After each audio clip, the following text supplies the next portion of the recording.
चुनावी पिच तैयार, राहुल प्रियंका का इंतजार। लोकसभा चुनाव के लिए सियासी पिच तैयार है, नेता बल्लेबाजी करने के लिए तैयार है। टीमों का ऐलान होना अभी पूरे तरीके से बाकी है। अब ऐसे में राहुल गांधी और प्रियंका गांधी भी हेलमेट पहनकर सियासी पिच पर बल्लेबाजी करने को बेकरार है। अब तक सिर्फ दूसरों के लिए चुनाव प्रचार करने वाली प्रियंका गांधी पहली बार खुद के लिए वोट मांगते हुए दिख सकती है। सूत्रों की माने तो प्रियंका चुनावी पारी खेलने की तैयारी में है और इसके लिए वो कांग्रेस की परंपरागत सीट को चुन सकती है। खबर है कि प्रियंका गांधी वाड्रा अपनी मां सोनिया गांधी की छोड़ी हुई लोकसभा सीट रायबरेली से मैदान में उतर सकती है। दरअसल ये पहली बार होगा जब प्रियंका गांधी कोई चुनाव लड़ेगी। प्रियंका 2 दशकों से राजनीति में है, लेकिन उन्होंने अब तक कोई चुनाव नहीं लड़ा और अब 2024 के चुनाव में वो रायबरेली से कांग्रेस उम्मीदवार बन सकती है। रायबरेली गांधी परिवार के लिए सेफ सीट है। यहाँ दशकों से गांधी परिवार चुनाव लड़ रहा है और जीतता रहा है। क्या कहते हैं आंकड़े? अगर इस सीट की बात की जाए तो 1952 और 1960 में फिरोज गांधी यहाँ से चुनाव जीते थे, जिसके बाद 1967, 1971 और 1980 में इंदिरा गांधी यहाँ से चुनाव जीती थी।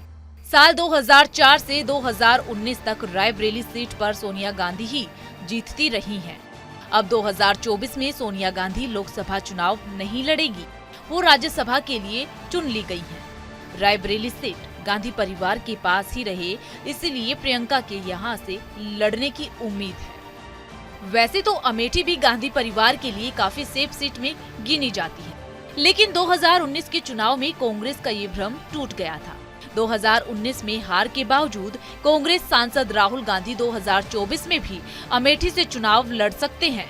राहुल गांधी पिछली बार की ही तरह 2-2 सीट से चुनाव लड़ सकते हैं। उनकी दूसरी सीट वायनाड हो सकती है। अगर राहुल गांधी अमेठी से कांग्रेस उम्मीदवार बनते हैं तो इस बार भी अमेठी में मुकाबला राहुल बनाम स्मृति ईरानी होगा। बीजेपी ने मौजूदा सांसद स्मृति ईरानी को इस बार भी अमेठी से टिकट दिया है। बता दें कि 2019 में स्मृति ईरानी को 4,68,514 वोट मिले थे, जबकि राहुल गांधी को सिर्फ 4,13,394 वोट हासिल हुए थे। हालांकि 2014 में स्मृति ईरानी राहुल गांधी से हार गई थी। अब 2024 के चुनाव के लिए स्मृति ईरानी पहले से ही अमेठी में डटी हुई है और कांग्रेस को चुनौती दे रही है। अमेठी और रायबरेली सीट, ये दोनों वो सीट हैं जो गांधी परिवार के उम्मीदवार कांग्रेस की परंपरा रही है और बहुत मुमकिन है कि 2024 में भी कांग्रेस ये परंपरा बरकरार रखना चाहेगी।